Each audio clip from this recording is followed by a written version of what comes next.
Hey everyone, welcome to Wildlife Inspired. I'm your host, Scott Keys. Got a lens review for you today. It's a very popular birding and wildlife lens. This is the 600 6.3 PF lens. I'm going to tell you all about it and we'll get to it right after this.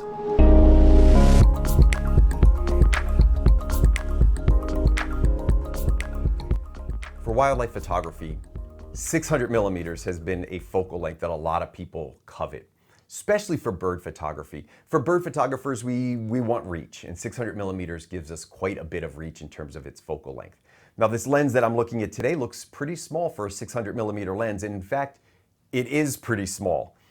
The weight on this lens is only 3¼ pounds. And for some people that may feel a little heavy if you're used to using a less expensive lens or maybe something with a shorter focal length. But 3¼ pounds is pretty light relative to some of the other 600 millimeter lens out there. These lenses can weigh 7 and 8 pounds, and even more when you go back to some of the older lenses made by Nikon and Canon.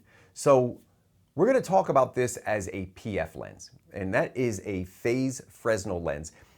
I don't want to get into the optics because that's not my specialty, but I will tell you it reduces weight. It's the number of elements they use and how they group them, and actually the glass itself is made of a different material, so it reduces the weight overall. And that's the big thing about these PF lenses. Now, the F mount, the DSLR mount lenses, had a 500 5.6 lens. This would be the mirrorless equivalent of that lens. So we're getting a 600 millimeter instead of a 500 millimeter. And the aperture is going to get a little smaller, so 6.3 compared to 5.6. However, you do get that extra reach. So it's similar in terms of what Nikon offered for their F-mount lenses. This is their Z-mount or their mirrorless lens option. In this review, I'm going to talk about the build quality. We're going to talk about the optical quality, the characteristics, and I like to talk about value. Now, in this series of lens reviews, I've done a full review of the 180 to 600, and that's a 30-minute review. It got pretty in-depth, so if you're interested in that lens specifically, take a look at that. I'm also doing a comparison video. Because I had these overlapping, I did a video to compare them at the exact same time. It's a little bit shorter, so it's a concise video that just shows you a lot of the differences in the lenses, as well as some comparisons with optics. We are going to dive into optical quality because a lot of people care about that, so we're going to talk about things like sharpness, but we're going to start with the build quality and really what is this lens about in terms of how it's constructed. Now, this is an S series lens, and for Nikon, their S moniker means that it is the best construction that they offer in that focal length. So we've got the 600 PF lens, 6.3 as an S series lens. We also have a 600 f4. Now that is a much different price point. When we talk about this lens, we're talking about $4,300. I'm going to round that up. And I do want to thank B&H because they sent me this on a loaner, and I put their B&H pricing up here, but that pricing is going to be pretty standard. You're going to see that price no matter where you shop, unless it's gray market, which you want to avoid, or it's a used lens. So thank you, B&H, for letting me get my hands on this one. I really, really enjoyed this one. And one of the things I enjoyed about this, as we talk about build quality, is going to be about that weight. So these PF lenses will reduce weight overall. This is going to be down at 3¼ pounds. And that is much less than some of the older lenses, which could be 7, 8, 9+ pounds. I mean, these were big, big lenses, not the kind of thing you think about hand holding. This lens, I used it extensively, and I handheld this with absolutely no problem. For those of you using smaller lenses or smaller focal lengths, it may feel a little heavy, but I promise you, this is a hand-holdable lens for the majority of the population. This is really, really, really nice. In fact, it was so light that when I put my Z9 lens on, or my body on the back of this, it was back heavy, meaning I had a tough time balancing on a tripod or a monopod. So something to think about, it would probably pair well with any of the other mirrorless lenses, including the Z8. I said mirrorless lenses, mirrorless bodies, including the Z8. But with the Z9, that bigger battery, I've got a cage on mine. It's a heavier body, and it did feel very back heavy in that case. One tip for that is you can use a longer plate that will get the center of gravity farther back. I just put on a plate that I had available here at the house, and you can actually replace this foot as well. So they make replacement feet for this as well. Okay, so that's the overall weight. I'm going to talk about the controls. I want to also talk about just some of the features in the construction, including this tripod collar. But let's start with some of the controls. We've got lens function buttons down here at the bottom, and that gives you one-touch access to pre-programmed functions. I've got another lens function button here at the base. And I also have the ability to program, so focus recall. I can set a distance for those buttons. So I can touch this button, hold it down, and it's going to set the focal distance. And then I can retrieve that distance instantly with one of the lens buttons. I've got an auto and manual switch here, as well as a focus limiter, which is really good if you're shooting subjects that are always going to be about 20 or 30 feet away. It cuts down the focusing time. Talk about that focusing time down when we get to characteristics of this lens. Now, in terms of build quality, there's a couple other things. We've got one large focus ring, and I found this one really nice because as I placed my hand under the lens, my thumb fell right on it. So if I needed to focus quickly, I could do so. And one of the things I found out about this lens is just a quarter turn or so, and that thing is zooming all the way to infinity or back. So it doesn't take a lot of like cranking of that zoom lens. It literally, I could get almost anywhere I wanted with just that turn of my thumb. So it was really, really interesting. I liked that feature about this. It also has one additional control ring, and people use this ring for things like changing aperture on the fly or even their ISO on the fly. So that can be a nice ring. Now, in terms of build quality and functions, I was really, really happy with everything I saw. In fact, it was one of the major differentiations between this lens and the 180 to 600 lens. I already did a review on that. It's a pretty lengthy review with a lot of focus on sharpness and optics.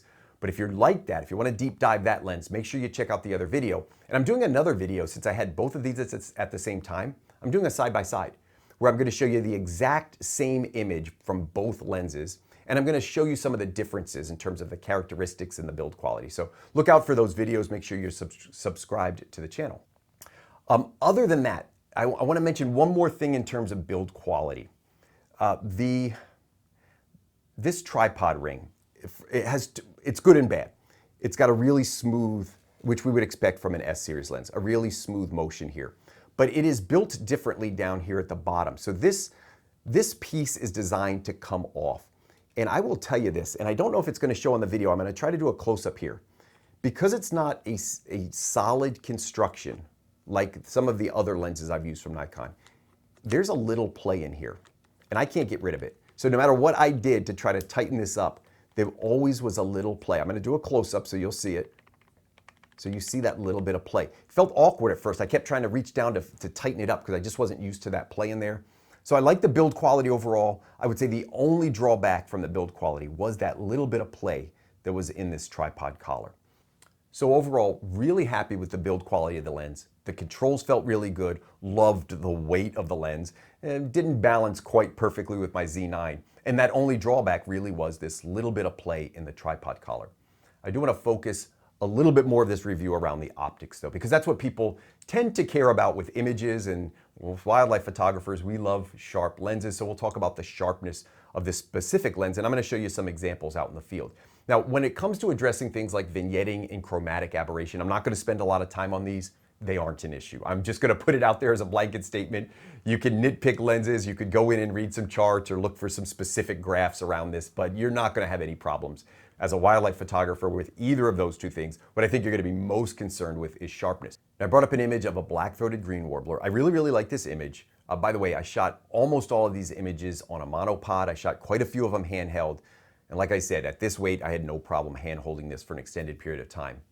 I'll put the settings up here, and one of the things I want to talk about is this soft light that's here. So this is my preferred light, a little bit of glow, but early morning, not hard light, not shadows. But it becomes a challenge when you're shooting in an aperture of f6.3 or f8 or f11 is really, really tough on those lenses. And you can see my settings down below. So I'm shooting at ISO, I think it's around 2000 on this. If I was shooting at f4, that ISO would be significantly less. It would be somewhere around 800, and that would feel a little bit better in terms of image quality, so I would have less noise. However, I shot this for a couple weeks, and I started to get used to the idea that I might have to go a little slower with shutter speed. So you can see here, I'm at, I think, 1/500th of a second, but on some of these images, I'm gonna get a little bit slower than that. It took a while, and I'm comfortable shooting a little bit slower, but I was worried that I might be on a monopod or hand holding, and the VR on this performed very, very well. So I was overall pretty happy when the birds were still. I didn't have any problems hand holding, but I did get some motion blur when they were moving. So just something to keep in mind when you get up to f6.3 or f8, f11, the noise can be significant, and the only way to reduce that noise is to lower your shutter speed, and you just got to be comfortable doing that. So not a video about shutter speed and exposure, but I want to put that caveat out there. For those that might have shot at f4 going to this lens, you would feel a difference. But for most people, especially in this price point, this is about where you've been shooting. You've been used to shooting this way. So if you're going to shoot in that lower light, you just need to be comfortable with it. In terms of image quality, I'll get some close-ups in here. Absolutely no problems, 16, 18 feet away. I had a couple more scenic shots. I really like this early morning shot. There's some dew and some really neat features in this one. That's a common yellow throat. I was able to capture that just at sunrise. Got this little guy, a little bit more direct sun, but you can see not hard light. I've got him eating a little bug. That's a chestnut-sided warbler. And again, I'll put the settings down below. And then I wanted to, I'll focus on this one because I think in terms of image quality and detail, this is going to give us your best analysis of what that image quality is going to look like. This is a black-throated blue warbler, and you could see him framed in some rhododendron leaves. Had him pretty close. Again, the minimum focus on this around 13 feet, so it can get a little tough when they come in close. Like if they're inside 12, 11, 10 feet, you actually have to back up. And normally with birds, you don't have time to do that. When we talk about, I already mentioned, chromatic aberration, vignetting, not a concern. We talk about sharpness. This lens is sharp. It was as sharp, and I'll zoom in a little bit here so you can see. It was as sharp as any lens practically that I can see with my naked eye. So unless I'm on a test chart, I can't tell the difference between this lens and my much more expensive prime lens. I just can't tell the difference. I did a couple test shots side by side. These aren't on charts, but just of subjects, and it was a toss-up. So I'm gonna zoom in a little bit more on this one. And you can see that it is really sharp on that eye. Like just really, really, really, really sharp. So you can see the feather details here. You can even see this tiny string. Probably should have edited that out, but there's a tiny string there as well.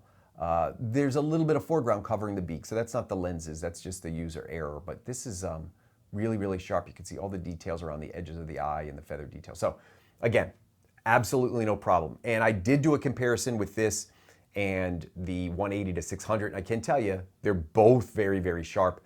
This one, just a hair sharper. So go watch that video to get the full detail, but really, really impressed with the overall sharpness of this. So when I talk about image quality and optics, man, I have no problems. I mean, there's nothing wrong with this one. It's really, really good. If I had my druthers, I would love to get 5.6. I really like an f4, but they already make one and it costs significantly more. It costs $10,000 more. So very, very happy with sharpness on this lens from a practical standpoint. If you want some test charts, if you want more of that sort of thing, I mentioned this in one of my other videos. Steve Perry has done some work with these lenses that actually use a test chart. So you could check out his YouTube channel, and I think you'll be happy to see those test charts. But I've tried to stay away from that intentionally because I really do want to make this practical.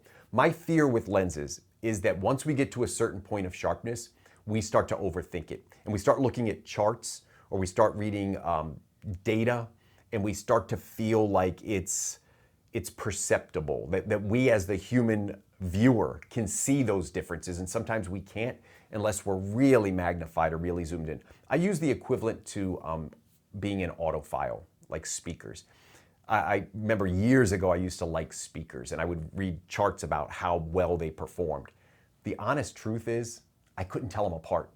I couldn't tell two speakers apart for the most part unless they were vastly different. But when it got to the certain point where it was just these imperceptible differences, it didn't matter. So you're spending sometimes a lot of extra money when you don't have to, and you really have to focus a little bit more on your field work, composition and all those things, probably more than the lens when it gets to this level. Again, there are some lenses out there, you can absolutely tell a difference in sharpness, but with this lens, I don't think you will ever be able to say a lens is significantly sharper than this at this focal length. That's my opinion.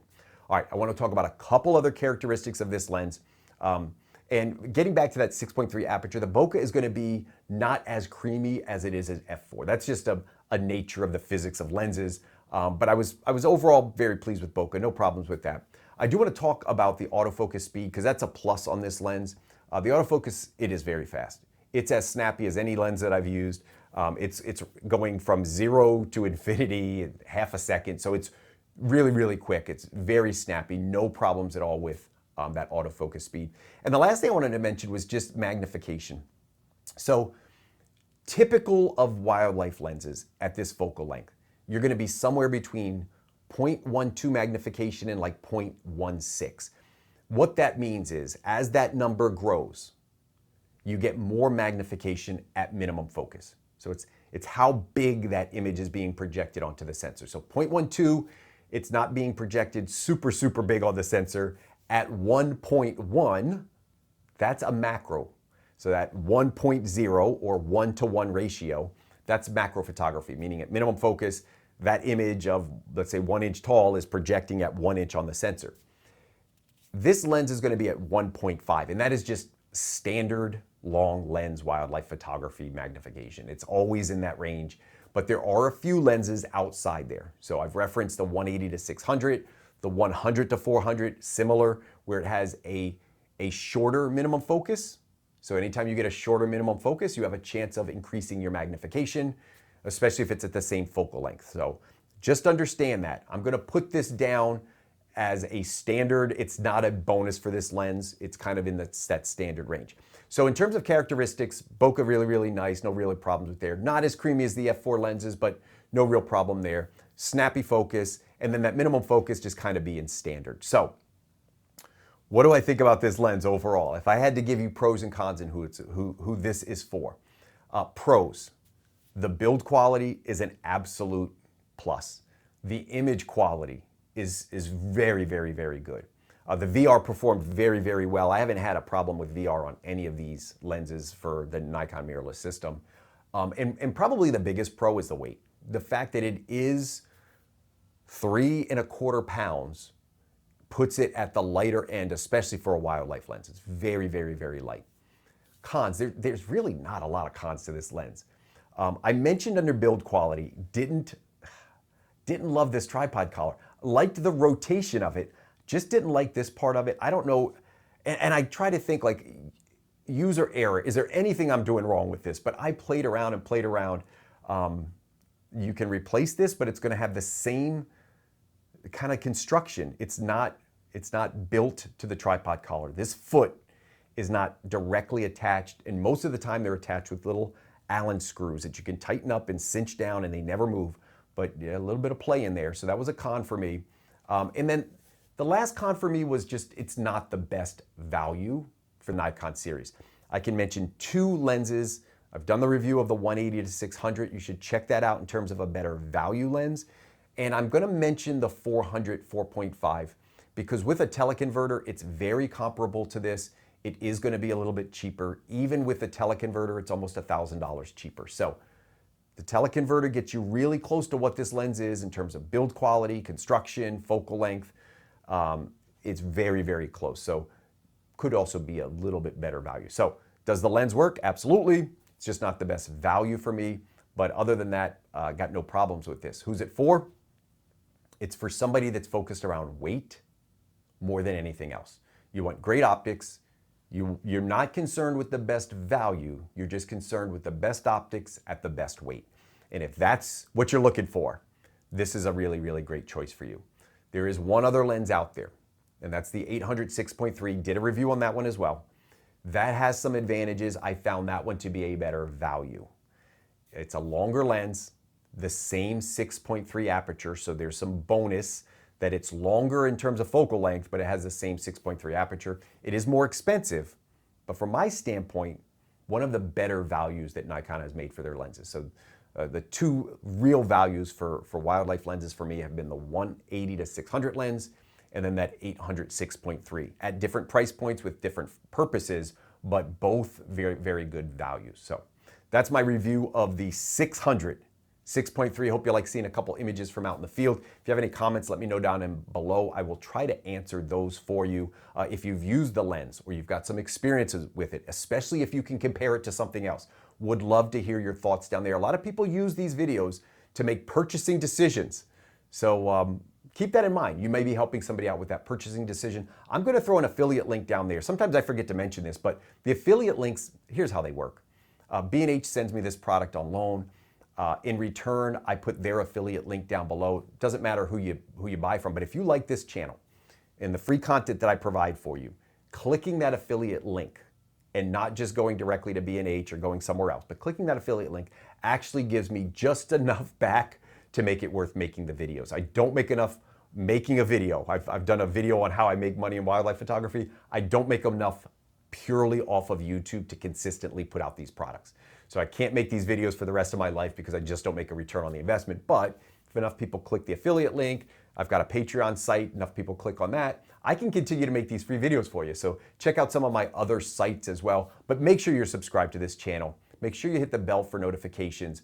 That'll let you know if I have a new video out. And as always, I hope we can continue to find inspiration in wildlife together.